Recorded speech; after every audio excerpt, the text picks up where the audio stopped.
At 11 minutes past 4, on a Thursday afternoon, when most of Larkminster was engaged in the serious business of pretending not to notice one another's curtains, the clock tower bell struck 6. It did so with a forceful confidence, wholly out of keeping with the facts. Two boys halted in the square and looked up. Mrs. Veal, emerging from the grocer's with a net bag of oranges and an expression of permanent disappointment, stopped in the middle of the pavement. The vicar, who had just bicycled past the war memorial and was at that moment thinking not especially devout thoughts about a cracked drain pipe, nearly rode into the florist's display of chrysanthemums. Even the crows, which generally took a broad-minded view of village absurdity, shifted along the church roof with something that might almost have been professional concern. Then the bell gave a second strike, a third, and carried on until it had fully committed itself to 6. Nobody in Larkminster liked the clock tower very much. It stood at the eastern edge of the square, attached by a narrow stone passage to what had once been the municipal hall and was now used for meetings, jumble sales, amateur recitals, and those committees which arise in English villages whenever there is money to be raised or disapproval to be organized. The tower had been built in a period of civic optimism, now difficult to account for, and its brick face had weathered into an expression of gloomy self-importance. The clock itself had not kept reliable time in 20 years, which was perhaps why the bell's sudden determination attracted more notice than a correct hour might have done. "It's drunk," said one of the boys. "Hush," said Mrs. Veal automatically, although she was plainly of the same opinion. By 4:30 there were 11 people in the square discussing the matter with varying levels of uselessness. The general conclusion, if such a term may be allowed for several incompatible remarks made over one another, was that either the mechanism had slipped, some person had interfered with it, or modern standards were everywhere in decline. Mr. Pottle, who kept the ironmonger's shop and distrusted all mechanisms introduced after 1938, pronounced that gears no longer possessed moral discipline. Miss Hatherley from the post office said it was probably birds. Nobody explained how birds might manage 6 full bell strokes, but this omission did not greatly weaken her position. It was during this phase of village analysis that Miss Edith Cresswell crossed the square from the direction of the lending library, paused under the tower, and looked up rather longer than the occasion seemed to justify. Miss Cresswell was not by nature theatrical. She was a narrow, correct woman of 56, with a hat always pinned in the exact center of her head, and gloves which suggested that human fingers were fundamentally regrettable. For 22 years she had served as secretary to the Parish Improvement Committee, a body chiefly concerned with preserving Larkminster from anything that might make it cheerful. Her habits were exact, her opinions careful, and her friendships so limited as to appear almost curated. So when she remained standing under the tower, one hand resting against the strap of her handbag, and failed to join in the general speaking, Mrs. Veal noticed it at once. "Are you unwell, Miss Cresswell?" Miss Cresswell looked round. For an instant, not more than that, she seemed not to know where she was. Then composure returned with visible effort. "No," she said. "No, not at all. Only the bell was so very sudden. It gave us all a start," said Mrs. Veal, disappointed to find no greater drama available. "Yes." Miss Cresswell glanced toward the side passage leading into the hall. "Has anyone been up there?" Mr. Pottle followed her gaze. "Up where?" "In the tower." "How should we know?" said Mrs. Veal. "We were not taking attendance." Miss Cresswell pressed her lips together. "Quite." She moved on almost immediately, but not before the vicar, who had dismounted, and was standing with one hand on his bicycle handlebars, observed that she looked pale. "I dare say it's nothing," he said kindly. "That," replied Mrs. Veal, shifting her oranges from one arm to the other, "is what people always say shortly before it becomes something." The remark, though uncharitable, proved serviceable. At 5 o'clock, the caretaker of the hall, Mr. Len Bixby, was found not in his customary place near the side entrance with a broom and a face of injured patients, but absent altogether. This was irregular. Mr. Bixby disliked leaving premises unsupervised because, as he often remarked, unattended buildings encouraged committees. He was a stooping man in his late 60s with heavy brows and an air of having long ago abandoned hope that others might behave sensibly. If he could be said to have an affection, it was reserved for keys. He kept them on 2 iron rings attached by a chain to his belt, and treated any request to borrow one as if it were a preliminary to moral collapse. By 5:10, when he had still not appeared, the matter began to acquire shape. The first person to make anything of it was Mrs. Dallimore, who lived in the cottage opposite the passage and spent a considerable portion of her life at her front window, not from vulgar curiosity, as she would have hotly maintained, but from a disciplined concern for visible reality. She crossed the square with a cardigan drawn tightly about her, and announced, to no one in particular and therefore to everyone, "I saw Mr. Bixby go into the hall at 3:15, and I have not seen him come out." There was a silence of the gratifying kind that villagers value. "Perhaps he is asleep," suggested the vicar. Mrs. Dallimore gave him a look which implied that theology had softened his mind. "Standing up, not necessarily standing up." At this, Mr. Pottle said, "Someone ought to have a look." Nobody disputed it, though there followed the customary interval in which everybody hopes someone else will perform the necessary public spirit. The vicar eventually leaned his bicycle against the railings, and volunteered himself with the subdued resignation of a man who had spent years being first to unpleasant tasks, because he had once made the mistake of seeming decent. Miss Cresswell, who had by then reappeared at the edge of the gathering with a folded library book under her arm, said quickly, "I think I should come." The vicar turned. "There is no reason to trouble yourself." "I am not troubled." Her tone made it discourteous to continue resisting. The two of them went down the narrow passage together, disappearing beneath the arch that led to the municipal hall side door. The small crowd remained in the square in an attitude of strained casualness. Two people pretended to discuss dahlias. One of the boys was sent home and did not go. Mrs. Veal adjusted her bag so often that the oranges began to suffer. They had not been gone a full minute when the vicar reappeared alone. Even at a distance his face had altered. "Mr. Pottle," he called, and his voice was careful in the way voices become when care is already too late. "Would you come here, please?" Nobody moved at first except Miss Cresswell, who came out behind him and stood with one hand against the wall. She did not faint, which in some ways would have simplified matters. She merely looked at the square as if it belonged to another country. Mrs. Veal advanced 3 paces. "What is it?" The vicar did not answer her. "Please," he said again to Mr. Pottle. Mr. Pottle went. By 5:30 the doctor had been telephoned, the constable sent for from Market Reston, and the square had acquired that peculiar hush in which people speak quietly, not from respect but from appetite. Word moved faster than bicycles. Before 6, half the village knew that Len Bixby had been found dead inside the clock tower stairwell, and by 6:15, almost as many knew it inaccurately. He had not been hanged, though some said he had. He had not fallen from the belfry, though this proved popular. He had not, as one particularly inventive report suggested, been crushed by the clock weights.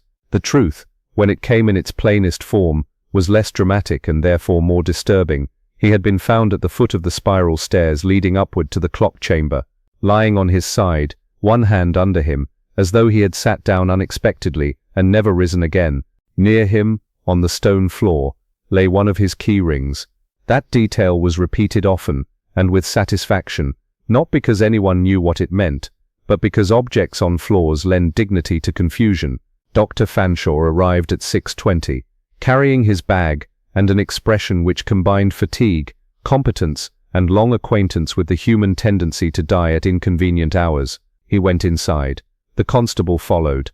The crowd remained where it was until shooed into looser clusters by the vicar, who continued to perform small useless kindnesses because larger ones were not available. Miss Cresswell had by then been persuaded to sit in the reading room across the square, with a cup of tea she did not drink. Mrs. Dallimore stayed with her, chiefly so that she might later claim not to have left the poor woman alone. Through the glass door one could see Miss Cresswell sitting bolt upright, both gloved hands around the teacup, her face composed in that rigid, deliberate manner by which some people keep emotion from becoming public property. "What I should like to know," said Mrs. Veal in a lowered voice outside, "is what he was doing in the tower." Mr. Pottle, returning at last from the passage, answered with more gravity than he commonly employed. "That," he said, "is not presently known, but someone rang that bell." Nobody contradicted her. Above them, the clock face stared over the square in its usual crooked indifference. The evening had grown chill. Shop blinds were being pulled down one by one. Somewhere behind the butcher's, a dog barked at nothing visible. Life, with its usual tactlessness, continued. At 7 o'clock Inspector Purbright was sent for from Belcarrow. He was not a man to hurry, merely because others had begun doing so. Yet when the message reached him and he heard, First, that a village caretaker had been found dead at the base of a clock tower stair, and second, that the bell had rung 6 at 11 minutes past 4. He set down his cup without finishing it. That, he said mildly, sounds like either nonsense or intention. And as his car took the road toward Larkminster through the darkening lanes, the village square settled deeper into speculation, while above it all the old tower kept its own counsel. Inspector Purbright arrived in Larkminster shortly after 7:30, at the hour when villages become most self-conscious.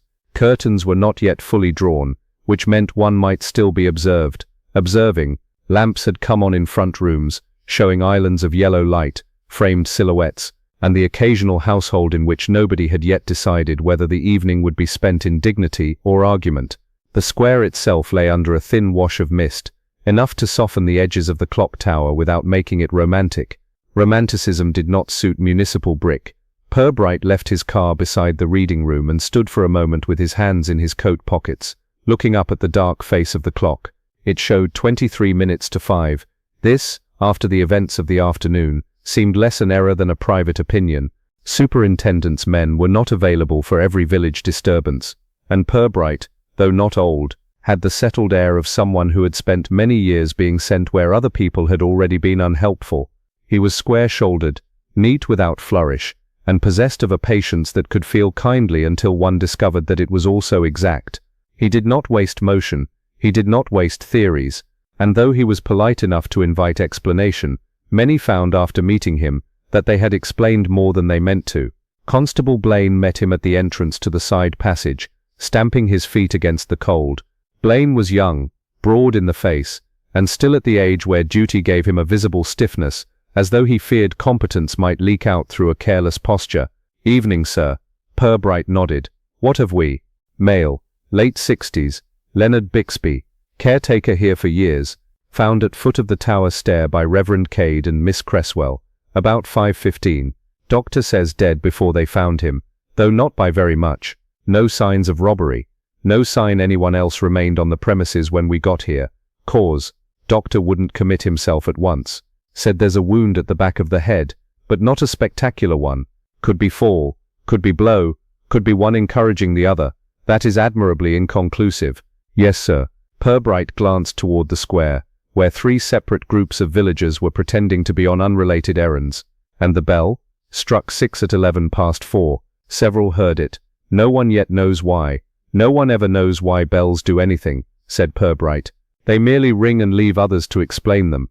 He ducked into the passage and entered the hall. The side corridor smelled faintly of polish, damp stone and old notices. On the walls curling handbills advertised harvest suppers, amateur Gilbert and Sullivan, and a lecture on local drainage that had by its poor attendance vindicated itself. At the end of the corridor a narrow oak door stood open. Beyond it, the tower stair rose in a tight spiral of worn stone around a central shaft. Dr. Fanshawe was waiting near the foot of the stairs, with the mild impatience of a man whose work had already been done but not yet believed. The body had not been removed. Leonard Bixby lay on his side where he had fallen, his jacket twisted, one arm bent awkwardly beneath him. Death had reduced neither his obstinacy nor his general air of grievance. His brows still seemed knit against some failure of standards. Purbright crouched beside him, careful not to touch. The back of the head showed a darkened patch where hair had clotted. One shoe was half unlaced. The right hand, stiffening now, was empty. On the flags near the wall lay a heavy ring of keys. Fanshawe said, "He did not die of old age, if that helps. It narrows the field. There is a cranial injury, severe enough to kill, though whether it came from striking the stone or from being struck before the fall, I'll say properly after examination. No obvious defensive wounds, no sign of prolonged struggle. He may have been taken by surprise. Time? Somewhere between 4 and 5. Near enough." Purbright looked up the stair. "And the bell mechanism? Above." "I have not taken an interest in it," Fanshawe said. "I leave village clocks to more spiritual minds." Purbright's gaze returned to the keys. "Which of these opens what?" Blaine answered. "Ring found on the floor appears to be one of Bixby's regular sets. We've not matched every key yet. There should be 2 rings, according to several people. Several people are a poor substitute for certainty, but they are what villages provide." He stood. "Who found him precisely?" "Reverend Cade and Miss Edith Cresswell, together." Yes, sir. Purbright gave the smallest pause, not because the thing was remarkable in itself, but because people seldom found bodies in pairs without each becoming quietly alert to the other's usefulness as a witness. Take me through it. Blaine did so. The bell, the gathering in the square, Bixby's absence, Mrs. Dallamore's statement that she had seen him enter the hall before 4 and not come out again, the vicar and Miss Cresswell going in together, the discovery, the messages sent. Purbright listened without interruption. When Blaine had finished, he said, "Which of them spoke first after seeing the body?" The Reverend called for Mr. Pottle. "Not what I asked." Blaine frowned, rewinding memory. Miss Cresswell said nothing at once, so far as I know. "That," said Purbright mildly, "is an answer." He examined the stair entrance, the floor, the wall, then the dead man's clothing as far as he could without disturbing it. Bixby's jacket pockets bulged slightly. The right trouser pocket sat oddly, pulled outward as though weighted. Purbright looked toward the doctor. "May I?" Fanshawe made a small gesture of consent. "You may do what my profession will later complain of." "Yes." Purbright reached into the right trouser pocket and drew out a single large brass key. It was older than the others on the ring near the wall and more polished from use. Its bow was broad and oval, its stem long, its bit cut in an elaborate pattern belonging to heavier locks than one usually met in modern cupboards. A strip of fading red cloth had been knotted through the ring at its head. Blaine stared. "That wasn't with the others." "No," said Purbright. "It was in the wrong pocket." He held it up to the corridor light. "Did anyone mention a separate key?" "Not to me." "Then either nobody knew about it, or nobody wished to begin with it." He glanced down at Bixby again. "Men who live by keys generally arrange them with affection. One does not ordinarily carry a favorite loose in one's pocket, unless it has been put there for speed, secrecy, or recent use." Purbright had met enough caretakers, vergers, wardens, and petty guardians of premises to know that their keys formed a kind of moral map. They knew which locks mattered. They knew who must not be trusted with what, and when one key departed from the pattern, it usually did so for a reason. "Have we identified the tower door key?" he asked. Blaine indicated the ring on the floor. "Likely there, sir. One of these opened the side entrance, and one fits the lower storeroom." Bixby carried all building access, according to the committee chairman. "Who is the committee chairman?" "Mrs. Holcomb." "That sounds improving." Purbright crossed to the open tower stair and looked up. The spiral turned tightly into shadow. Above, somewhere beyond sight, the clock chamber and belfry sat inside the brick shaft, like thoughts no one had wanted aired for years. The stones were worn concave at the center by generations of feet. On the third step there was a faint smear, perhaps mud, perhaps something else. He noted it and said nothing. "Has anyone gone up since the body was found?" "Only the doctor, a few steps, and me with a lamp." "Not all the way." "Good. We shall preserve at least one ignorance." He turned back into the corridor. "Bring the vicar first, then Miss Cresswell, separately." Reverend Cade came from the reading room with visible willingness, which Purbright liked no more and no less than reluctance. Clergymen could be useful witnesses if one remembered that their profession trained them to smooth distress into language. Calder was in his early 40s, thin, thoughtful, and still carrying the embarrassment of having discovered death in public. He described the afternoon carefully. The bell, the speculation, Bixby's unexplained absence, Mrs. Dallamore's statement, Miss Cresswell volunteering to accompany him into the passage. "She seemed anxious," said Purbright. "Yes, though perhaps that is easy to say now. Easy things are often said now." "Did she tell you why she wished to come?" "No, only that she thought she should." "And when you found the body?" Calder's face altered slightly. "He was just there, in the lamp's throw. I saw him first. Miss Cresswell was behind me. I believe she caught sight of him at once. She made a sort of sound, but not a scream, more breath stopped by surprise." Purbright let that rest. "Did you notice the keys? The ring on the floor?" "Yes. A loose brass key. Large. Red cloth tied through it." Calder shook his head at once. "No. Did Bixby customarily keep such a thing?" "I couldn't say. He had keys enough to start a principality." When Cade had gone, Miss Cresswell entered with composure that had required recent labor. She had removed her gloves, perhaps because teacups demand it, and her hands now lay clasped before her with great precision. There was color in her face again, though not much. Purbright asked the same questions, differently. Her answers were orderly. She had been at the library, she heard the bell, she crossed the square. She had wondered whether something was wrong because Bixby ought to have appeared. When the vicar proposed looking in the hall, she accompanied him. They found the body. She had been shocked. You asked in the square whether anyone had been up in the tower, Purbright said. Her fingers tightened, then stilled. Did I? So I am told. I suppose I did. The bell had rung. It seemed sensible. Sensible is often retrospective. Why did it occur to you before it occurred to others? For the first time she looked directly at him with something sharper than nervousness. Because, she said, unlike others, Inspector, I do occasionally connect one thing with another. It was not an answer, but it had style. Purbright inclined his head. Quite. Did you know Mr. Bixby well as one knows a caretaker? We served on hall matters together. He could be difficult. In what way? He believed access was a privilege to be conferred according to moral worthiness, much of which he personally assessed. A serious man then. In a petty sphere, yes. Purbright drew the brass key from his pocket and laid it on the table between them. The effect was immediate, though small. Her eyes dropped to it, and for one instant did not rise. You recognize it, he said.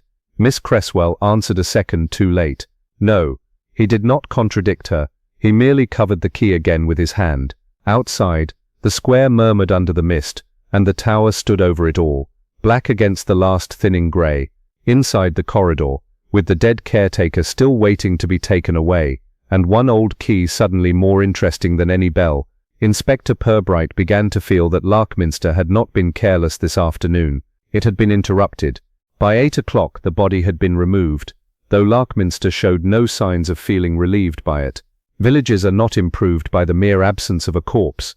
They continue to hold it in mind with a kind of collective tidiness, placing it mentally where it had been found and returning to it at intervals, as one returns to a bill left on the mantelpiece. The square had thinned only a little. Lamps shone behind curtains. Small currents of conversation moved from gate to gate, path to path, and front room to front room, carrying half-facts with the assurance of complete ones. Purbright remained in the hall until the doctor and the men from Belcarrow had gone. He made one slow circuit of the ground floor, looked into the supply cupboard, the committee room, and the little kitchen with its metal sink and stout smell of old tea, then stood again at the foot of the stair and considered the tower. The hour and the dead man could not be disentangled. That much was already plain. Whether the key in the wrong pocket belonged to the same knot was another matter. It usually did no harm, Purbright found, to resist joining facts together until they had first had the decency to stand upright. Constable Blaine came back from the entrance passage. Reading rooms still open, sir. Mrs. Veal asked whether we required refreshments, in a tone suggesting she would know if we did. That is the proper civic spirit, said Purbright. We'll go across. The reading room stood opposite the square, a long low building of mellow stone, which had begun life as a schoolroom, and now survived by being useful to everybody in different degrees. Books stood in glass-fronted cases along one wall. Newspapers hung from rods by the window, and in the back room there was a hatch, a kettle, and enough cups to sustain either fellowship or inquiry, depending on the occasion. Tonight it was doing both. 3 women fell quiet when Purbright entered, then resumed conversation too brightly. Mrs. Dallimore sat nearest the fire, her body already arranged to suggest that she had no intention of being sent home before knowledge was complete. Mrs. Veal stood by the tea-table, directing cups with chilly authority. Miss Cresswell was no longer there. Inspector, said Mrs. Veal, you'll want something hot. I rarely oppose it. She poured with a severity that turned hospitality into assessment. Purbright accepted the cup, and sat at one of the reading tables beneath a framed map of the county that had faded into a general theory of green. Blaine remained near the door, grateful enough to hold his saucer in both hands. I understand, said Purbright, that several people were in the square when the bell rang. Mrs. Dallimore gave a sound halfway between a laugh and a sniff. Several? Half the village had an opinion within 3 minutes. Whether they had an ear for bells is another matter. Let us begin with yours. She accepted this as the tribute it was. It rang 6, at 11 minutes past 4. I know because I had just looked at my mantel clock. It loses 2 minutes a week, but I correct for it. Purbright had no difficulty believing this. And Mr. Baisby, I saw him go into the side passage at 3:45 exactly, carrying his usual key rings. He did not come out again. Mrs. Veal set down the teapot with a muted click. Unless he came out while Mrs. Dallimore was blinking. I do not blink for long, said Mrs. Dallimore. No one suggested you did it professionally. Purbright sipped his tea. It was stronger than courtesy strictly required. Had either of you spoken to Mr. Bixby today? I had not, said Mrs. Dallimore. He and I were not social, Mrs. Veal said. I asked him on Tuesday whether the upper hall would be open for the church embroidery display next month. He said that depended on whether people had lately remembered that pins do not improve wooden floors. Did that answer your question? Not remotely, but it satisfied him. Blaine made a sound that might have been the beginning of a smile. Purbright turned slightly toward Mrs. Veal. Was he disliked? Not dramatically. One does not have dramatic feelings about caretakers. One is merely obstructed by them. Someone may have felt more than obstructed. Mrs. Veal folded her hands. In villages, Inspector, temper is often real, and murder still inconvenient. That was sensible enough to keep. Purbright let his glance move over the room. A register lay open on the side desk where returned books were entered in a careful clerkly hand. On the window ledge stood a row of potted cuttings that had either been donated or abandoned by the Women's Fellowship. The air held the smell of paper, dust and boiled water. It was a room designed for mild order, and tonight that order had been conscripted into waiting. When Miss Cresswell came in after the discovery, he asked, "How did she seem?" Mrs. Dallimore answered first. "Shaken," Mrs. Veal said. "Controlled." Both were true, which made the combination useful. "She would not drink her tea," Mrs. Dallimore went on. "Just held the cup. I remained with her because no one ought to be left alone after seeing a thing like that." Mrs. Veal's eyebrows moved a fraction. "You remained because you dislike gaps in a narrative." Mrs. Dallimore turned her head. "I dislike preventable ignorance." Purbright intervened before the exchange improved further. "Did she say anything?" "Very little," said Mrs. Dallimore. "Only once, when the doctor came out. She asked whether Mr. Bixby had suffered. The doctor said he hoped not for long. She looked relieved at that, though whether for his sake or hers I couldn't swear." Mrs. Veal rearranged spoons which did not require it. She also asked whether the tower would be locked. Purbright set down his cup. "Exactly what did she say?" Mrs. Veal considered. "Something like, 'I suppose no one will be allowed up there now.' Very calm. Too calm, perhaps. But then some women are brought up to regard emotion as a public stain." "That is not unique to women," said Purbright. "No," said Mrs. Veal. "Only more heavily enforced." The room grew quiet for a moment. Through the wall one could hear the small wind-bothered rattle of the square's signpost. Somewhere in the front room, an old man coughed over the evening paper with the persistence of habit rather than illness. Purbright said, "Who had reason to be in the tower this afternoon?" Mrs. Dallimore lifted her shoulders. "Mr. Bixby, if the clock had gone wrong again." Mrs. Veal added, "Or anyone wanting privacy in an inconvenient place. Was it used for that?" She gave him a flat look. "Not romantically, Inspector. There are limits even in Larkminster. That narrows things." Mrs. Dallimore leaned forward. "There is the committee storage on the landing below the clock chamber. Old records, banners, parish documents, fete materials, and things no one will throw away because someone dead once labelled them important." Purbright watched her. "And how do you know that?" "Because when the hall roof leaked last winter, they moved several boxes through the square under tarpaulins, and made a disgraceful business of not sorting them afterward." Mrs. Veal said, with some reluctance, "Miss Cresswell has to do with that sort of thing. She keeps records." Purbright did not at once answer.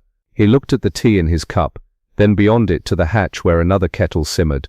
On the face of it, there was nothing suspicious in a committee secretary having records in a committee building, yet Miss Cresswell's first public instinct after the bell had been to ask whether anyone had gone up into the tower, and when shown the brass key, she had denied recognizing it a little too carefully to make ignorance persuasive.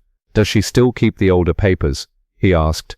"Oh yes," said Mrs. Dallimore. "Minutes, subscriptions, correspondence, donation books, complaints, commemorative programs, appeals, petitions. If the village sneezed in triplicate in 1958, Miss Cresswell can likely produce the tissue. She is efficient," said Miss Veal, which from her amounted to high praise, wrapped in mild disapproval. A clatter came from the front room. The young library volunteer, Alice Morvan, appeared at the doorway, carrying a tray of washed cups. She was 23, fair, competent, and had the alert expression of someone accustomed to older people saying things in front of her, as though youth were a form of furniture. She hesitated on seeing Purbright. "Sorry," she said. "I didn't know." "You may continue being useful," said Mrs. Veal. Alice set down the tray. Purbright asked, "Were you here this afternoon?" "Until just after 4. I was shelving periodicals." "Did you hear the bell?" "Everybody heard the bell." "Did you notice anyone go into the hall passage before or after it?" Alice thought. "Mr. Bisbee went in earlier. I saw him from the front window, and Miss Cresswell crossed the square after the bell." She looked up at the tower first. Mrs. Dallimore made a tiny sound of vindication. Youth, it seemed, could occasionally be relied upon. "Did Miss Cresswell come in here before the body was found?" Purbright asked. "No. Afterward, yes. She sat there." Alice pointed to the chair near the fire. "She asked me whether the kettle had just boiled." It had. That seemed to matter to her for some reason. Purbright let the oddity settle where it belonged.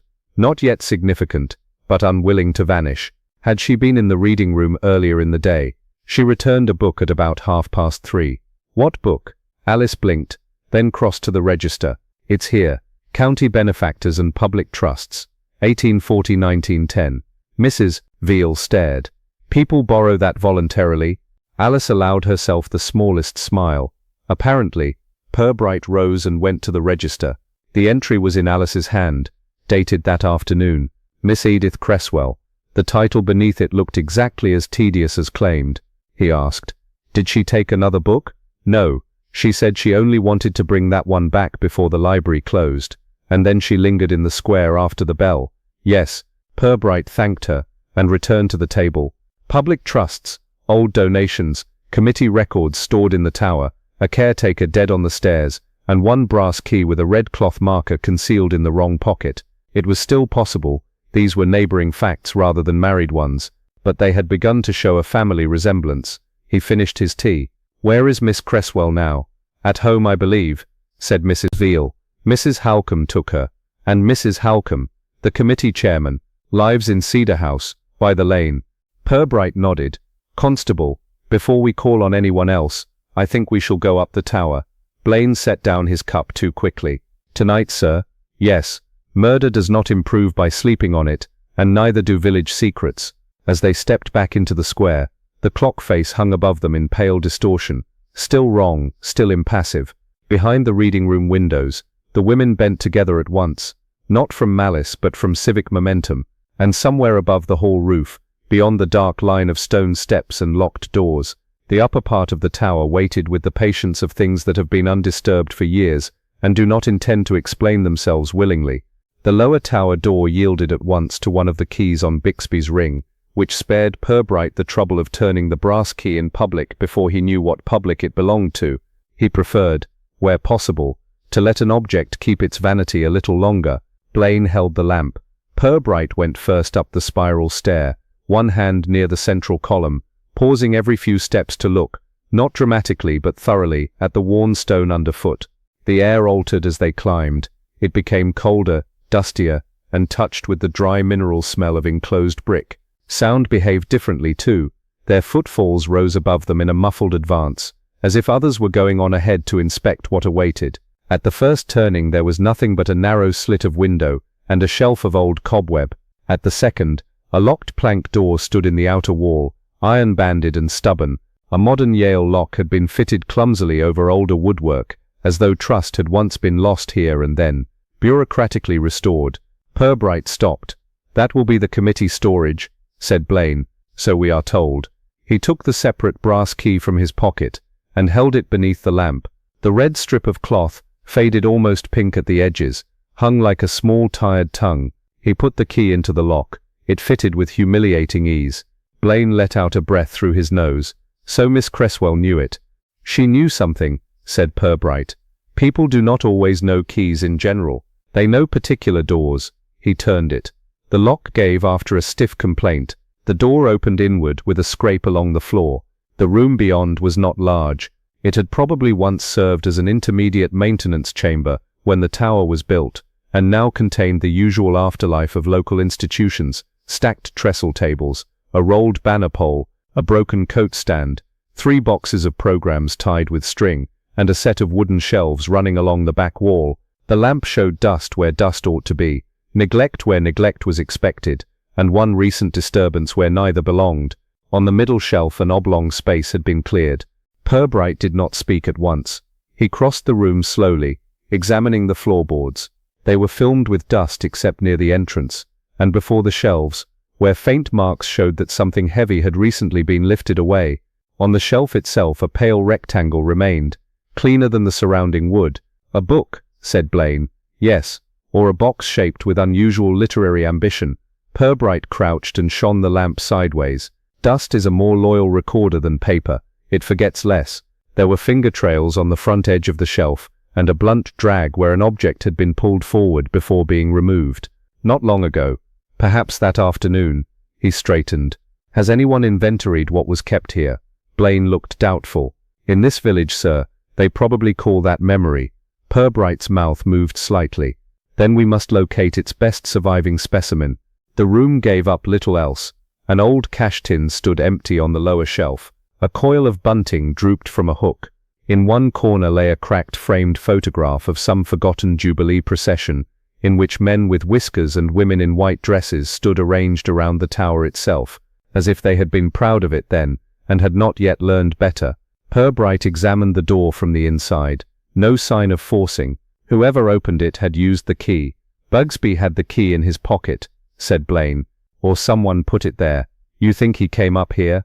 "I think he either came up here or was made relevant to what happened here. The dead are often inconveniently central." They climbed higher. At the next landing, another door admitted them to the clock chamber. The mechanism loomed in the lamplight, like a dark machine for manufacturing apology.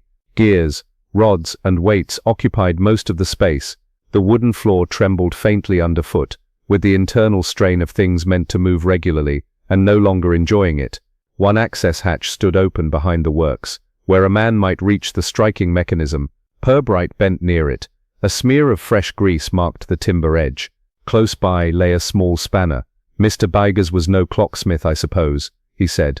Blaine shook his head. "Not that anyone mentioned. General caretaker. Yet someone interfered here, unless the bell developed independent opinions." He looked over the movement. He was not mechanically gifted, but he had spent enough time around sabotage devices, altered lamps, cut telephone wires, and village men who insisted on explaining valves to know the broad distinction between wear and tampering. One lever had been crudely wedged, so that the striking train could release out of sequence. It would not require brilliance, only access, privacy, and a willingness to climb a great many steps for a very English kind of deception. "The bell was made to strike wrong," he said. "Why?" Purbright glanced up toward the belfry gloom. "Because someone wanted attention, or confusion. Very often they arrive arm in arm." They descended again, and locked the storage room behind them. The brass key returned to Purbright's coat. Outside, the square had emptied further. Only the vicar remained visible, standing under the reading room lamp with his bicycle beside him, and the patient expression of a man who suspects he will still be needed even after usefulness has become theoretical. Purbright crossed to him. "You have my sympathy." "For what?" "For serving where everybody knows everyone, and nobody knows enough." Calder gave a tired smile. "That could be printed on the parish magazine." Purbright asked whether he knew what was normally kept in the storage room inside the tower. "Committee archives, old donation records, hall accounts, minute books, village appeals, that sort of thing. Miss Cresswell manages most of it. Mrs. Halcombe presides over it. Mr. Bigsby locks it. And if something were missing," the vicar considered, "Miss Cresswell would know first." "That," said Purbright, "is beginning to seem probable." He sent Blaine to fetch Mrs. Halcombe, who arrived 20 minutes later, wrapped in a dark wool coat and an air of principled fatigue.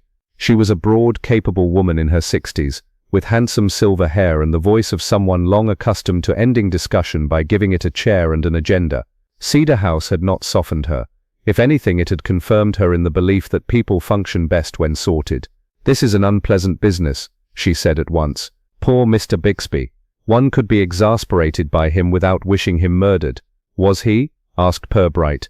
She met that directly. "I assume your presence implies it. I have not yet committed myself, but I am interested in the storage room in the tower. Something appears to have been removed from the shelves." Mrs. Holcomb's expression changed by degrees rather than shock. Recognition came first, then displeasure, then calculation over what recognition had revealed too soon. What sort of thing? A ledger, perhaps? She looked toward the tower door and then back at him. There are several ledgers. A pause followed. Finally she said, if one is missing, it may be the old benefactor's fund book. Purbright waited. It contains subscriptions, donations, small trust disbursements, repairs to village property, that kind of thing. It goes back decades, mostly useless now, mostly. Mrs. Holcomb took off one glove finger by finger, not because the room was warm but because she preferred her hands free when obliged to be accurate. About 15 years ago, there was some tiresome dispute over a bequest connected to the clock tower and reading room. Nothing criminal, merely badly drafted intentions from a dead man, and too many living opinions. The dead man being Oswald Vere, retired solicitor, left money for upkeep of the tower, educational use of the reading room, and one or two local amenities of exhausting vagueness. He believed posterity would behave sensibly. This was optimistic, and the ledger recorded matters relating to the bequest. Some of them, expenditure, committee resolutions, references to correspondence. Miss Cresswell handled much of the filing then, as now. Purbright watched her. Why did you not mention this before? Because until 10 seconds ago I did not know anything was missing from the shelf. Yes, but you knew at once what might be. Mrs. Holcomb's jaw settled. Inspector, when one has chaired village committees for 12 years, one acquires a refined instinct for which old documents are capable of causing fresh nuisance. That was probably true. It also avoided the more interesting matter. Who had access? Officially Mr. Bixby, Miss Cresswell, and myself. Unofficially, no one should. We are discussing a village, not a fortress, he asked when she had last seen the benefactor's fund ledger. Months ago. Autumn perhaps. Miss Cresswell brought it out during preparations for the hall insurance review. Bixby complained about dust. We ignored him. And today, I have been at home until called here. I took Miss Cresswell back with me earlier, because she was shaken. She is still there. How shaken? Mrs. Holcomb's eyes narrowed slightly. Enough to be human, not enough to collapse. Did she say anything about the ledger? No, about Mr. Bixby, she said. Only that he had been dreadful lately. In what sense? Guarded, irritable, possessive about keys, more so than usual. He had lately refused Miss Cresswell access to the tower room unless he was present. Purbright let that settle. Why? I did not ask. One tries to ration inquiry in village administration or one becomes a fanatic. At that moment Blaine re-entered with Alice Morvan, the library volunteer, who had been sent for after Purbright recalled the title. Miss Cresswell had returned that afternoon. Alice looked surprised to find the committee chairwoman there, but not sufficiently surprised to be foolish. Purbright asked her whether the book returned by Miss Cresswell had been requested through ordinary interest or from the back reserve. From reserve, said Alice. It's not on the public shelves. Did she ask for it specially? Yes. Yesterday. She said she wanted to check an old endowment note connected to the reading room windows. Mrs. Holcomb made a dry sound. The windows have not needed moral attention since 1998. Alice continued. I brought it out this morning. She sat reading it for about half an hour before taking it home, then returned it in the afternoon. Did she mention finding what she wanted? No, but she copied something into her notebook. Did you see what? Alice looked offended by the suggestion. No. Purbright apologized with courtesy and asked one thing more. Was anyone else in the library reserve room today? Only me, and Mrs. Vale, briefly looking for church fete lists from old newspapers.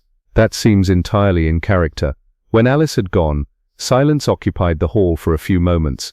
The clock tower above them remained black and shut, keeping its altered mechanism and vacant shelf to itself. A dead caretaker, a missing ledger, an old bequest, and Miss Cresswell reading about local trusts on the very day the bell was deliberately made to ring wrong. The shape was improving, though not yet honestly. Purbright turned to Mrs. Holcomb. I think I should like to speak with Miss Cresswell again, tonight. Mrs. Holcomb drew her gloves back on. I imagine you should. As they stepped out into the square, the clock face showed 10 minutes past 5. The village had gone to ground at last, but not to sleep. Behind curtains and parlor lamps, Larkminster was reordering its loyalties, and somewhere, in some drawer or bag or private hiding place, reached in haste before supper. An old ledger that had lain quietly ignored for years had begun, by its absence alone, to accuse. The first rain began just after 9, thin at first and uncertain, like a thought that had not yet decided to trouble anyone. It tapped quietly on the square's cobbles, and slid down the clock tower bricks in narrow reflective streaks. By the time Inspector Purbright and Constable Blaine reached Cedar House, the rain had become steadier, settling over Larkminster with the particular persistence of English weather that does not intend drama, but will not be hurried away.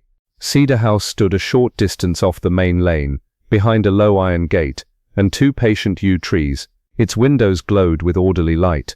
Mrs. Halcombe let them in herself, as if she had expected the knock before it arrived. "Miss Cresswell is in the sitting room," she said. She insisted on waiting up. The sitting room was warm, lamplit, and carefully arranged around the principle that chairs should face one another only when necessary. Miss Cresswell sat upright on the edge of a sofa, a wool shawl around her shoulders. A teacup stood untouched on the table beside her. Her composure had returned in outward form, though it now had the look of something constructed rather than natural. Purbright removed his hat and greeted her politely. "I hope we are not causing you unnecessary fatigue." "Fatigue would be preferable to speculation," she said. "The village will already have decided half a dozen things. Villages are admirably efficient in that respect." He remained standing for a moment, studying her in the same quiet way he studied stair treads and dust marks. Then he sat in the chair opposite. "We have been in the tower." Her fingers moved once against the edge of the shawl. "And we found that the storage room had been opened. Something appears to have been removed from a shelf." Miss Cresswell looked down briefly, as if checking whether the carpet had changed color. "I suppose that was inevitable." "What was?" "The discovery." Purbright let the word rest in the air before speaking again. "The key for that room was in Mr. Bixby's pocket." She said nothing. "It was not on his usual key ring," he continued. "It was loose, marked with a strip of red cloth. A rather distinctive key." Miss Cresswell's gaze moved toward the window, where rain slid slowly across the glass. "You showed it to me earlier." "Yes, and you denied recognizing it." "That seemed simpler." "Simpler for whom?" "For everyone," she said quietly. The room held a moment of stillness. Mrs. Halcombe stood near the mantelpiece, her expression neither supportive nor hostile. It suggested that she believed truth should arrive promptly, but knew from experience that it seldom did. Purbright spoke with the same calm patience he had used all evening. "Miss Cresswell, a caretaker is dead at the base of the tower stairs. The bell mechanism above him has been deliberately altered. The storage room he normally controlled has been opened with a key found in his pocket, and a ledger connected to an old village bequest appears to have disappeared from the shelf where it was kept. You may appreciate that simplicity is no longer especially helpful." She nodded once, slowly. "I opened the room." Mrs. Halcombe inhaled sharply. Purbright did not move. "When?" "This afternoon." "Before or after the bell rang?" "Before." "How long before?" "I went there shortly after 3. "Why?" Miss Cresswell folded her hands together. "Because I needed the benefactor's fund ledger." "Needed it for what?" "To confirm something I had begun to suspect." "What had you begun to suspect?" She hesitated, then spoke with careful control. "That the account entries from several years ago were not correct." Mrs. Halcombe straightened. "Not correct in what sense?" "In the sense that money assigned to tower maintenance may have been used elsewhere." "Elsewhere where?" Miss Cresswell's eyes lifted to meet Purbright's. "I don't know yet. That was what I hoped to find out." Purbright leaned back slightly. "You went to the tower at 3 o'clock. Did Mr. Bixby know you were going?" "No." "Did you have permission to take the ledger?" "I had responsibility for it." "That was not my question." "No," she admitted. "How did you obtain the key?" She looked at the carpet again. "I borrowed it." "From Mr. Bixby?" "No." "From whom?" she answered after a pause. "From Mrs. Halcombe." Mrs. Halcombe stared at her. "I never gave you the tower key. You gave it to me 2 years ago when the archive boxes were reorganized. You told me to keep it safe, in case Bixby misplaced his. I told you to return it after the work was finished." "I intended to." The rain thickened against the windows. Purbright said gently, "Where is the ledger now?" Miss Cresswell closed her eyes for a moment before answering. "I don't have it." "Did you remove it from the shelf?" "Yes." "Then what happened?" She opened her eyes again, and this time the composure had shifted into something closer to fatigue. "Mr. Bixby came up the stairs while I was still in the room. Blaine, standing near the doorway, shifted slightly. What time was this? Purbright asked.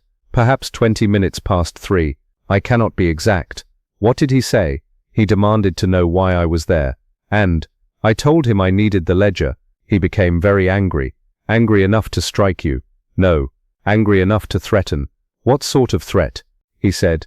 The ledger did not belong to me, that it would cause trouble if anyone began reading old matters, that I should put it back and leave. Did you? No. What happened then? Miss Cresswell's voice dropped slightly.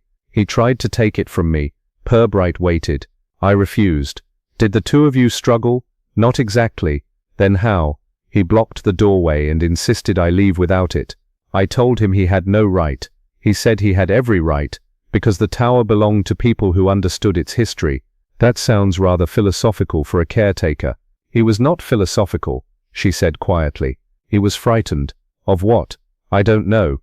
And the ledger, I took it past him when he moved to lock the door. You simply walked out. Yes. Did he attempt to stop you? He followed me onto the stairs. Then what? Miss Cresswell's fingers tightened. I went down quickly. He was behind me. We argued. About the ledger? Yes. Did anyone else hear? I don't think so. Did you reach the bottom together? No. She paused. I was halfway down when the bell mechanism began moving. Blaine frowned. The bell? Yes. You're saying it started then? Yes. Purbright said nothing for several seconds. What did Mr. Bixby do? He stopped. On the stairs. Yes. Why? He thought someone had interfered with the clock. And you? I continued down. Did you see what happened after that? No. You did not see him fall? No. You left him on the stairs and went back to the square? Yes. At what time? I cannot be certain. Purbright considered the rain, the clock tower beyond the dark trees, and the strange sequence of a caretaker pausing mid-argument, because the bell mechanism above had suddenly begun to move. Miss Cresswell, he said finally, when the bell rang 6 at 11 minutes past 4, where were you? In the square. And the ledger? Her answer came almost immediately. At home. Mrs. Holcomb spoke sharply. You took it here? Yes. Where is it now? Miss Cresswell looked toward the small writing desk near the far wall. In that drawer. Blaine crossed the room and opened it carefully. Inside lay a thick leather-bound book with cracked edges and a label faded nearly white with age. The Benefactors Fund Ledger, he said. Purbright rose and walked over. He opened it slowly. The entries were written in neat, consistent handwriting that stretched back across decades of village life. Donations, repairs, committee votes, small expenditures carefully recorded in tidy columns. Then several pages from the end, the writing changed. Numbers had been altered, amounts crossed out and rewritten, and beside one entry concerning the clock tower maintenance fund, someone had written a small note in the margin. Purbright read it quietly. Then he closed the ledger. Outside, the rain fell harder on the cobbles, and the dark tower stood motionless against the sky. Miss Cresswell, he said calmly, who wrote this correction? She did not answer immediately. When she did, her voice was almost steady. Leonard Bixby. And somewhere beyond the rain, far above the quiet village roofs, the bell mechanism inside the tower settled slowly back into silence. Purbright did not reopen the ledger at once. He stood with one hand resting lightly on the desk, as though the old leather volume might yet volunteer some final correction if treated with patience. Miss Cresswell remained on the sofa, her shawl drawn a little closer now, while Mrs. Holcomb looked from one face to another, with the expression of a woman who had spent years keeping minutes at meetings, and disliked any occasion on which the facts refused to line up in a sensible order. You say Bixby wrote that note himself, said Purbright. Yes. And you saw him do so? No. But he told me he had done it. When? 3 days ago. Purbright turned toward her. That is a detail which might have been useful earlier. Yes, she said. A number of things would have been useful earlier. It was not impertinent. It was simply exhausted, and for that reason more effective. Blaine, who had been studying the ledger from an angle that gave him no real advantage, looked up. Sir? Purbright handed him the book. Take a careful look at the altered entries. Blaine did so, his brow furrowed with the effort of matching numbers to significance. There are several adjustments, he said. Tower maintenance, roof works, one payment to a stone mason, and another listed as emergency repairs, which appear to have become larger with age, said Purbright. Miss Cresswell said, that is why I went for the ledger. Mr. Bixby asked me on Tuesday whether I had ever compared the committee minutes with the account book. I said I had not. He told me, rather oddly, that anyone who did so now would find the village had been more inventive with figures than with architecture. Mrs. Holcomb's mouth tightened. Who exactly is the village in this case? That, said Purbright, is one of the points we must avoid settling too early. He took his hat from the side table. Miss Cresswell, I would rather the ledger remained here for the moment. Constable Blaine will collect it shortly under proper record. Until then I suggest you say nothing further about it to anyone. She gave a small dry laugh. In Larkminster, Inspector, silence is generally interpreted as confession. Then you may console yourself with being thought fashionable. Mrs. Holcomb, despite herself, almost smiled. Outside, the rain had softened from insistence to a long damp murmur. The lane glistened black beneath the lamps. Purbright and Blaine went back toward the square in measured silence, the sort that indicated thought rather than comfort. Water gathered at the edges of the paving stones, and reflected the clock tower in broken strips of yellow light. At the corner by the reading room, Blaine said, "Do you believe her?" "I believe she has stopped lying in the most obvious way," said Purbright. "That is not quite the same thing. She admits taking the ledger and arguing with Bixby on the stairs. Yes, she leaves him there, and later he is found dead. Also yes." Blaine glanced toward the tower. "That gives her a rather poor position. It gives her a visible one. One must never confuse the two." They had almost reached the square when a voice called softly from across the street, "Inspector." Mrs. Dallimore stood beneath the awning of the draper's shop, clutching a folded umbrella she had evidently forgotten to open. She was a narrow woman of exact habits, whose greatest gift, apart from hemming curtains without visible stitches, was hearing things not addressed to her, and retaining them with moral seriousness. Purbright crossed to her. "You are out late, Mrs. Dallimore." "I was at my sister's," she said, as if this itself required formal documentation. "And then I heard from Mrs. Pike that there had been some dreadful disturbance at the tower, and I thought perhaps I ought to mention something." Blaine had already produced his notebook with a speed that suggested professional hope. Purbright said, "Perhaps we might step under shelter." She joined them beneath the draper's overhang, where the smell of wet fabric and old soap drifted faintly from the closed shop. "I am not one to repeat things merely because they sound odd," Mrs. Dallimore began. "No one would accuse you of frivolity," said Purbright. "I should hope not." This was around 4 o'clock. A little before, perhaps. I had gone into the lane behind the reading room, because I had left a parcel of mending with Mrs. Unstey this afternoon, and realized I'd failed to collect my scissors. "Your own scissors?" "Yes, they cut properly. Hers do not." "A serious matter." She gave him a brief look, uncertain whether she was being supported or challenged, then continued, "As I came back toward the square, I heard voices from near the bottom of the tower path." "How many voices?" "Two at first." "Can you identify them?" "One was Mr. Bixby's. I know his voice perfectly well. He always sounded as if he disapproved of people in the abstract." "A useful distinction," murmured Purbright. "And the other," she said, "was a man, not loud but sharp, educated." Blaine looked up from the notebook. "Not a village voice?" Mrs. Dallimore considered this. "No, or not entirely. He spoke like someone accustomed to being listened to in rooms with curtains." Purbright let that pass. "What did you hear?" "Not every word. The rain had just started, and the tower stones throw sound about strangely. But I heard Mr. Bixby say, very clearly, 'You've had your share already.' Then the other man said something I could not catch. Then Mr. Bixby said, 'I kept quiet, because I was told to keep quiet.' That is not the same as agreeing." Blaine scribbled hard enough to endanger the paper. "Was there more?" asked Purbright. "Yes. The other man said, 'You will do exactly as before.' I am nearly certain of that. It was not shouted, which somehow made it worse. Then there was a pause, and I heard Mr. Bixby say, 'Not with her poking into it.'" "Not now." "Her," said Purbright. "Yes. Could he have meant Miss Cresswell?" "I cannot say. I only heard the word." Purbright's eyes moved briefly toward the dark outline of the tower. "What did you do then?" Mrs. Dallimore drew herself up a little. "I went no closer. It did not seem proper, entirely understandable. I came out toward the square by the long path instead. Then, a little later, the bell rang when it should not have rung, and everyone behaved as if the weather had suddenly become theatrical." "Did you see the second man?" "No. Only a sleeve, perhaps, near the path wall. Dark coat. That could describe half the men in Larkminster, and all the dull ones. Blaine coughed into his hand. Purbright said, "Did you hear this conversation before or after Miss Cresswell and Mr.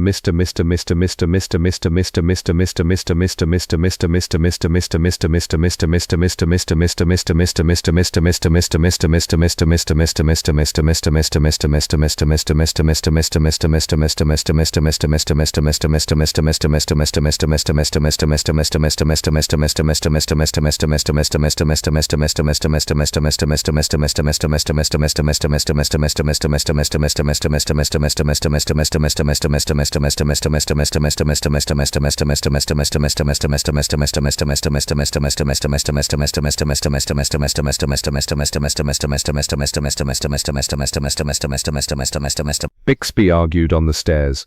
Mrs. Dallimore blinked. "I did not hear any argument on the stairs. Quite. I am asking for the time as best you judge it. It must have been after 4, not long before the bell." He nodded slowly. "That is helpful. There is one more thing," she said. Purbright waited. "When I reached the square, I saw Dr. Felton coming out of the side passage by the vestry gate." Blaine stopped writing. "Are you sure?" Purbright asked. "Oh yes. He nearly walked into me and apologized twice, which is not his usual method. He looked wet and annoyed." "At what time?" "A minute or 2 before the bell. I remember because I thought he had no business being in that part of the square unless someone had sent for him, and no one seemed to have done so yet." Purbright's tone remained mild, but something in it settled. "Did Dr. Felton speak to you?" he said. "Be careful, Mrs. Dallimore, the stones are slippery," which was sensible enough, though he said it while looking behind him instead of at me. Behind him toward what? The tower. Rain dripped steadily from the awning. Across the square the light in the post office had gone out. The village seemed to be drawing inward for the night, but not to rest. Larkminster, when troubled, became quieter rather than louder, like a person who had heard something at dinner and intended to remember it privately for years. Purbright thanked Mrs. Dallimore and watched her go, umbrella still shut, stepping around puddles with the care of one who believed damp shoes a moral failure. Blaine closed his notebook. So Bixby argued with another man shortly before the bell, a man who told him to do exactly as before, and Dr. Felton was near the vestry gate before anyone officially summoned him. Yes, then Miss Cresswell may not have been the last person to see Bixby alive. She almost certainly was not. Blaine hesitated. "Do you think Bixby was being pressured over the ledger entries?" "I think Bixby had reached the regrettable condition in which a man knows too much of one old arrangement and too little of another." They stood a moment longer under the awning, both looking toward the tower. Its clock face shone pale through the rain, bland and municipal, giving no sign that beneath its respectable exterior people had begun lying in different directions for different reasons. At last Purbright said, "We shall speak to Dr. Felton in the morning. Tonight, however, I should like one more look at those belfry steps. Now, sir, rain alters small things. Sometimes it improves them." They crossed the square again, and went up the tower path, where the wet stones gleamed under their lamps. The gate stood where Blaine had latched it earlier. Beyond it, the steps climbed in narrow darkness beside the wall. Water ran down the edges in thin channels and dripped from the iron rail. Purbright lifted his lamp and examined the lower steps first, then the side wall, then the strip of ground beside the railing where the rain had flattened the weeds. For several moments he said nothing. Then he bent and picked something from the crack between 2 stones. Blaine stepped nearer. "What is it?" Purbright held it up in the lamplight. A small button, black and polished, with a broken thread still clinging to its holes. "Doctor's coat," said Blaine. "Possibly, or schoolmaster's, or solicitor's. English respectability is very monotonous in its fastening." He slipped the button carefully into an envelope. Then his gaze moved to the wall again, where rain had darkened the stone except for one narrow patch beneath the rail. There, half protected from the weather, was a faint smear of chalk. Not builder's chalk. White, dry, recent. Blaine saw it too. "What do you make of that?" Purbright studied the mark without touching it. "Nothing yet," he said, "but I do not think the tower has finished speaking." Purbright arrived at Mrs. Halcombe's house shortly after midday. The drizzle from the previous evening had left the lanes slick and silent, and the village felt unusually withdrawn, as though it had been asked to listen without comment.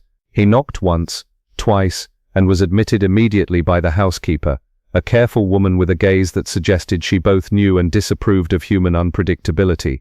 The sitting room held the faint aroma of boiled cabbage and tea, mingling with the sharper note of polished wood. Mrs. Halcombe sat at the head of the table, her expression perfected into polite attentiveness, though her eyes betrayed a flicker of calculation. "You are punctual," she said, placing a plate in front of him. "I trust the roads were unremarkable." "Mostly," said Purbright, though he noted a streak of mud across his cuff that argued otherwise. "And you?" "Entirely controlled. One must preserve civility even when the village conspires in silence." They began to eat. The luncheon itself was simple: cold meats, unbuttered bread, a modest salad. Conversation moved between food and village routine in the way that British domestic meals often do, superficially mundane yet charged beneath with small pointed observations. Purbright noted the subtle way she sliced the meat, methodically but with a certain tension in her fingers. "Have you spoken to Miss Cresswell since yesterday?" she asked, eyes glancing toward the window where the light fell unevenly across the tablecloth. "I have," said Purbright. "She is forthcoming to a degree, though naturally careful." Mrs. Halcombe's spoon paused. "Naturally careful, yes. One cannot rely entirely on propriety when serious matters arise." "Agreed," he said, cutting a piece of meat with precision. "And yet," he added, "one often finds that propriety conceals as much as it reveals." She regarded him carefully. "We all have our methods, Inspector." "Indeed. And your own, Mrs. Halcombe, are formidable." Her lips tightened faintly. "Flattery is not necessary. I offer none," he said. "Merely observation." A silence followed, broken only by the slight scrape of cutlery. Outside, the light changed as clouds passed, leaving the room in gentle shadow. Purbright shifted slightly, letting his gaze sweep the room with slow purpose. There were papers on the sideboard, neatly stacked but not overly so, indicating readiness to record yet not to reveal. It was an environment that preserved appearances while allowing discreet deviations. "About the ledger," he said, lowering his voice, "I am aware that several entries had been altered. Miss Cresswell has acknowledged retrieving it, and Bixby may have been concerned by her actions. But I would like your account of any unusual occurrences yesterday." Mrs. Holcomb's expression remained placid. "Unusual is a broad term. The tower has its rhythms, and Mr. Bixby had his peculiarities. I noticed nothing particularly alarming until the bell rang out of sequence." "Did you see anyone else near the tower path?" Her fingers tapped once on the tabletop. "Dr. Felton passed by as usual around mid-afternoon. He seemed impatient. I cannot say whether he intended to ascend, though I assumed not." "Was anyone else present?" Purbright pressed. "No, the square was largely empty, but I did observe Mrs. Dallimore lingering near the lane, which is not uncommon when she is concerned about the weather." "That is consistent with other reports," said Purbright. He took a small sip of tea, noticing its slight bitterness and the effect of cooling on the palate. "Did Bixby mention anything about the ledger in your presence yesterday?" "Not directly," she replied, "though he did remark to me that Miss Cresswell ought to mind herself. He has always had an inclination toward territorial propriety.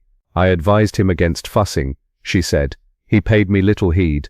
They continued eating in measured silence for several minutes, the rhythm of their motions punctuated by small gestures, adjusting a napkin, shifting a chair. Purbright observed these attentively, noting the subtle indications of thought and restraint that often spoke louder than words. "Was there any sign that Mr. Bixby anticipated interference yesterday?" he asked. She considered. "He appeared more vigilant than usual. Not anxious, precisely, but attentive. He checked the key locations before lunch, and spoke in curt tones with Miss Cresswell. She seemed uneasy. And you?" "I remained at my post in the hall, supervising routine tasks. One must maintain appearances, Inspector, even when one senses potential complication." "Indeed," said Purbright. He set down his cutlery and leaned slightly forward. "Did you see any conflict between Bixby and anyone else, besides Miss Cresswell?" Mrs. Holcombe shook her head. "No, but one can observe tension in ways beyond spoken words." "Such as?" Her fingers rested lightly on the table. "The way he held himself on the stairs, the way his eyes flicked toward doors, the subtle adjustment of keys and ledgers, small gestures, easily overlooked, yet revealing if one knows where to look." Purbright nodded, noting the careful phrasing. "Very helpful. And the bell itself, any indication of tampering prior to its striking irregularly?" She pursed her lips. I cannot say. The mechanism is complex, and I do not claim expertise. Only that the bell has its own temperaments, which Mr. Bixby sometimes argued were unpredictable. But yesterday it rang precisely when it should not. Purbright exhaled softly. Then we are left with timing, access and observation. All converge around the square and tower between 3 and 4. You observed nothing else, and no one else approached the path while the bell's irregularity occurred. Only the usual passers-by, none of whom interacted with Bixby or Miss Cresswell during that interval. Everyone was careful, as is their habit. He tapped the edge of his cup lightly. Your account is consistent and restrained. That in itself is a valuable guide. Thank you, Mrs. Halcombe. She inclined her head slightly. Inspector, I do not suppose luncheon provides much illumination on irregularities, yet it seems we have discussed them thoroughly. An unhelpful luncheon, Purbright allowed, is sometimes the most instructive meal of all. He stood, gathering his coat. I shall take the liberty of examining the tower path once more. Rain may have washed away certain traces, but not all. Mrs. Holcombe rose as well. Do not tarry.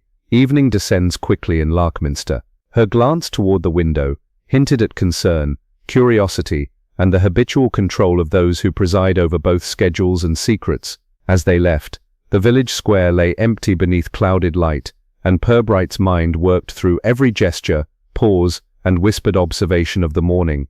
Each small, seemingly unremarkable event now carried the weight of sequence and intention, and somewhere between the wet stones, the square, and the looming tower, the next revelation waited patiently. The afternoon had shifted into a muted late light, the kind that made the stone of the clock tower appear almost ashen, and the lanes between cottages more like corridors than thoroughfares. Purbright walked slowly beside Blaine toward the vestry path, each step measured as if to weigh not only distance but implication. The village seemed to hold its breath, or perhaps it was merely the quiet gathering weight of drizzle still clinging to eaves and gutters. Blaine, Purbright began, we have established sequence and access, yet the ledger and the bell remain only partially explained. We need context. Context in Larkminster tends to be thinly veiled, said Blaine, glancing toward a narrow window in the tower where light was absent, yet shadowed in ways that suggested occupation, and people guard promises as though they were deeds. Precisely, Purbright said. He adjusted the lapel of his coat and let his gaze roam across the path lined with wet moss. We are searching not merely for physical evidence, but for the form a promise has taken over years, often unnoticed until stress compels revelation.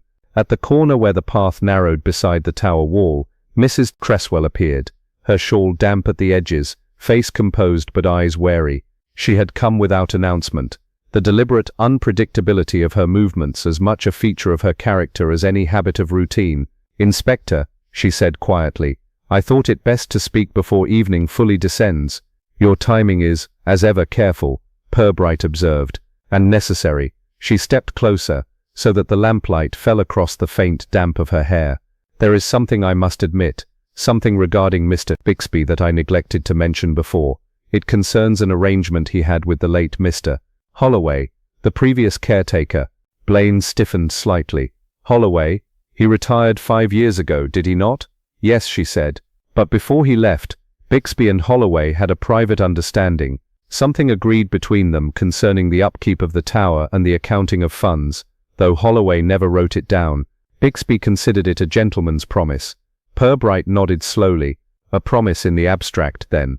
How did this bear upon yesterday's events? Miss Cresswell looked down, fidgeting with the hem of her shawl. Bixby feared someone would discover the discrepancy between the old arrangements and the ledger. He believed the promise would be revealed and judged harshly. Blaine exhaled. So the ledger was a point of potential exposure, not merely clerical concern. Exactly, she said, and he made it clear he would resist any interference, especially if outsiders became involved. Purbright glanced at her, noting the faint tremor in her voice despite the control of her posture. And you? I took the ledger because I suspected the funds were not properly allocated. But I never intended to force a confrontation. I only wanted to confirm my suspicions. Blaine scribbled furiously in his notebook. So the problem is historical. A promise, long unrecorded, now clashing with present duties and observation. Yes, she said, and that is why the argument on the stairs became inevitable. Bixby's fear was less about me personally, and more about the promise being known outside the circle who understood it. Purbright's gaze returned to the tower, its face pale against a grey sky. This shapes our understanding of the motive, certainly. It also explains why the mechanism was tampered with. The bell, the ledger, even his response, he sought to protect not only the funds but the memory of an agreement. And the second man Mrs. Dallimore heard. Blaine asked, "Does he relate to the promise?" "Perhaps," said Miss Cresswell. Bixby had mentioned a solicitor who occasionally consulted on the fund. That man may have arrived precisely to remind Bixby of obligations, or to enforce silence. Purbright considered this. Then we must be cautious. Exposure of the ledger and the promise it embodies is what triggers the social and ultimately the fatal consequences. Fatal? She asked, startled. Bixby's accident, whether caused by misstep or interference, is framed within a tension extending from loyalty, secrecy and obligation, Purbright said. Each step on the stairs, each glance toward the path, carries weight precisely because of the promise. The rain softened further, drawing long streaks across the pavement. The village, still and damp, seemed to await interpretation rather than explanation. Purbright's expression, calm yet deliberate, suggested the mind was turning over every prior fact in light of this revelation. The promise, long hidden in shadow and memory, now cast a shape across the entire chain of events. "So what do we do now?" Blaine asked. Purbright straightened. "We establish sequence, examine what traces remain, and understand who knew of the promise.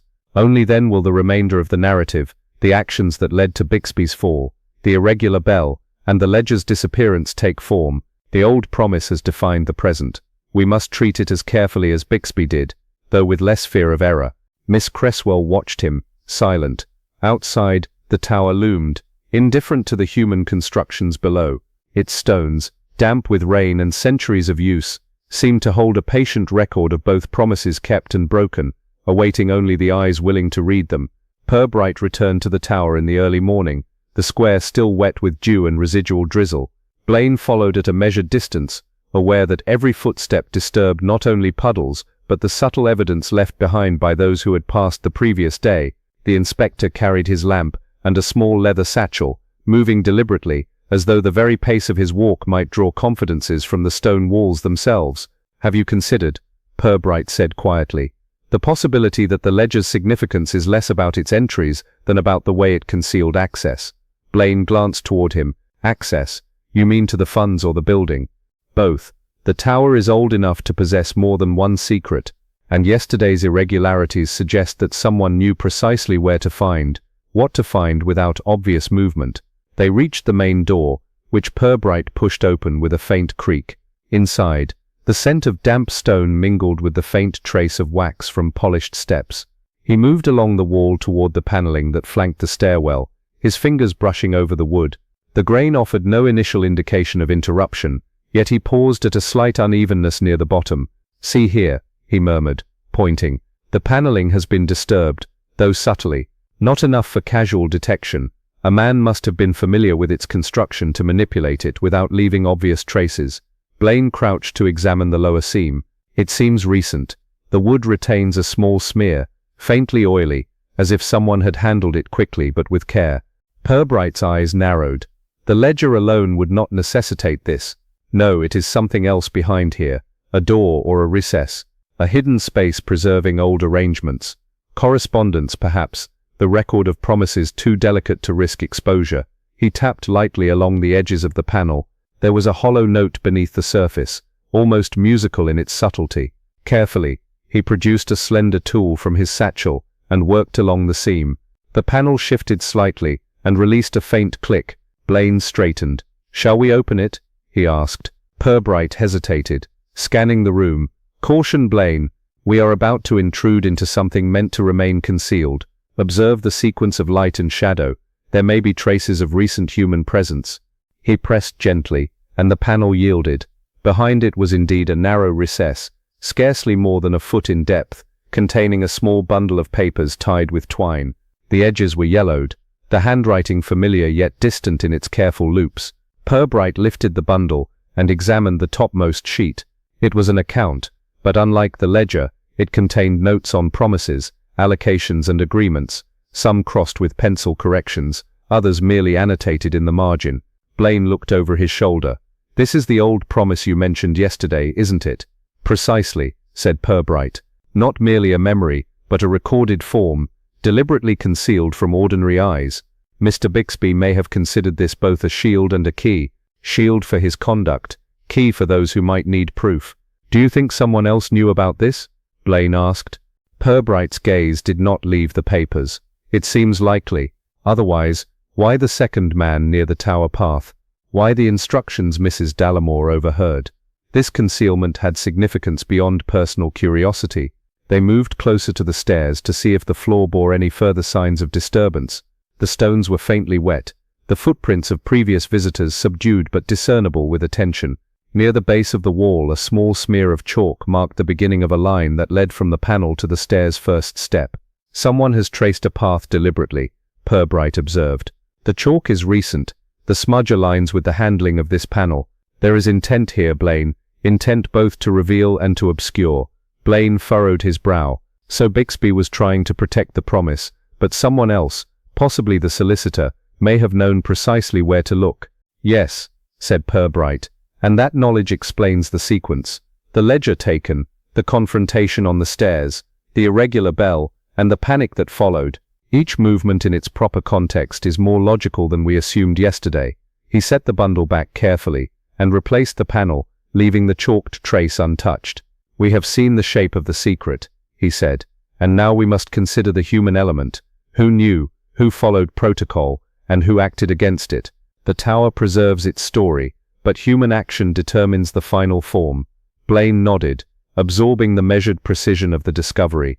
The wet floor, the faint chalk, and the concealed papers formed a narrative that neither rain nor oversight could erase. As they stepped back into the square, the tower loomed above them, silent but now less opaque, its hidden door hinting at both loyalty and duplicity, the old promise still shaping events in ways only careful observation could reveal. The following evening, Purbright summoned those with direct knowledge of the tower's events to the vestry, arranging chairs in a careful semicircle that forced observation without confrontation. Blaine took a position at the rear, notebook ready, while Miss Cresswell, Mrs. Cresswell, Mrs. Holcomb, and Dr. Felton occupied the nearer seats, each aware of the subtle hierarchy implied by placement and expectation. The lamplight fell across the polished floor, catching the dampness left from recent rain, and cast a muted glow over faces that were polite but guarded. Purbright began without preamble. "We are here to reconcile sequence, presence, and motive. The bell's irregular ringing, the ledger's removal, and Mr. Bixby's fatal fall are all linked, not by accident, but by timing." He paused, letting the quiet settle before continuing. "Mrs. Dallimore's account indicates 2 men at the tower path shortly before 4 o'clock. One was Mr. Bixby, the other an outsider issuing instructions. Miss Cresswell's intervention and the ledger's temporary displacement occurred in that narrow window. Dr. Felton's movement near the vestry gate aligns with the same period." He gestured to the floor where a faint chalk line remained visible. "This mark indicates the path traced between the panel and the stairwell. The movement was deliberate, calculated to protect, and if necessary, conceal evidence. Timing then is essential. The so-called hour is no accident. It is a pivot upon which events turned." Blaine raised his hand. "Sir, the hour itself, why precisely 4 o'clock? Could it be coincidence that both the bell and the confrontation fell at that moment?" Purbright shook his head. "Not coincidence, Blaine. Mr. Bixby's habits, the old promise, and the expected arrival of the solicitor converged. He was aware that any interference would likely occur in a narrow span when attention and observation intersected. 4 o'clock represented both opportunity and vulnerability. The hour is explained, therefore, by anticipation and knowledge of human patterns rather than mechanical whim." Miss Cresswell leaned forward. "So all the sequences we observed were orchestrated by circumstance as much as by intent?" "Correct," Purbright replied. "Intent, yes, in the concealment of the panel, the handling of the ledger, and in the calculation of steps. Circumstance, yes, in the unavoidable arrival of other parties and the timing of the bell. Together they produced a chain that might appear haphazard, but is in fact logically aligned." Mrs. Holcomb added, her voice careful, "And Bixby's fall, was that part of the timing, or merely a result of misjudgment?" Purbright's gaze remained steady. The fall was precipitated by multiple factors: wet steps, distraction from the ledger's disturbance, and the stress of potential exposure. It was not premeditated in the sense of malice, but entirely predictable, once sequence and pressure converged. Thus the hour is both literal and symbolic. It frames the moment in which these forces intersected. Dr. Felton, who had remained quiet, spoke at last. So the irregular bell, was that an accident or deliberate? Deliberate in a sense, Purbright said. Bixby sought to control the perception of the tower, to mark time in a manner that kept the promise hidden until necessary observation confirmed who had accessed it. The bell signaled attention without causing overt alarm, a warning within routine. The hour explains the bell, the ledger, and the presence of all parties. Blaine scribbled rapidly. Then we understand the hour, but what of motive? Who benefits from its concealment? The promise itself, Purbright said, contained allocations, rights, and obligations. Exposure threatened reputation and obligation alike. The hour was the hinge on which secrecy could be maintained or breached. By establishing the hour, we see not only the mechanism of the accident, but the social rationale that guided human action in those final moments. The group fell silent. Outside, a single lamplight reflected on damp pavement, the village quiet as though it too listened. Purbright allowed the stillness to linger, permitting reflection rather than commentary. Timing, he understood, was the frame within which social complexity revealed its shapes. The hour had been explained. Now, understanding shifted toward those who moved within it. Each gesture, glance, and step was rational in the context of the hour, each action a consequence of knowledge, fear, or promise. He leaned back slightly. Sequence, presence, and motive are coherent now. The hour has clarified the order of human concern, intention, and misstep. We can proceed with consideration of consequences and responsibility, knowing the timing that shaped all that followed. By the following morning, the village had resumed a semblance of ordinary rhythm, though Purbright noted subtle shifts in posture, glances, and civility that indicated the recent events had left an undercurrent of recalibration. He visited the square first, allowing his steps to trace the paths observed the previous days. The stones were dry now, and the faint chalk marks had been washed away, leaving only impressions discernible to the careful eye. Blaine followed at a measured pace, notebook closed for the moment, absorbing the quiet order beneath the apparent normality. Purbright called the principal figures to meet at the vestry once more. Though this gathering was markedly less formal, the air softened by the passage of time and the absence of immediate crisis. Miss Cresswell, Mrs. Halcombe, Dr. Felton, and even Blaine assembled with an unspoken awareness that their perceptions were about to be subtly shifted. The inspector, standing at the front, allowed silence to settle, letting each participant consider what they believed to have known. The events of yesterday, Purbright began, voice calm yet deliberate, have prompted reconsideration of sequence, motive, and consequence. What appeared chaotic, bell, ledger, fall, follows now a logical chain, informed by timing, knowledge of the old promise, and human anticipation. But the question remains, how do we adjust our understanding of responsibility? Miss Cresswell spoke first. I suppose one might see my interference as intrusive, yet necessary to confirm propriety. Precisely, said Purbright. Yet interference alone does not define culpability. Context, knowledge of the hidden agreement, awareness of access points, and observation of human tendencies, frames interpretation. One must weigh both intent and circumstance. Dr. Felton nodded slowly. Then my own presence, passing the square at the critical hour, might seem suspicious but is merely coincidental. Not merely coincidental, Purbright corrected gently.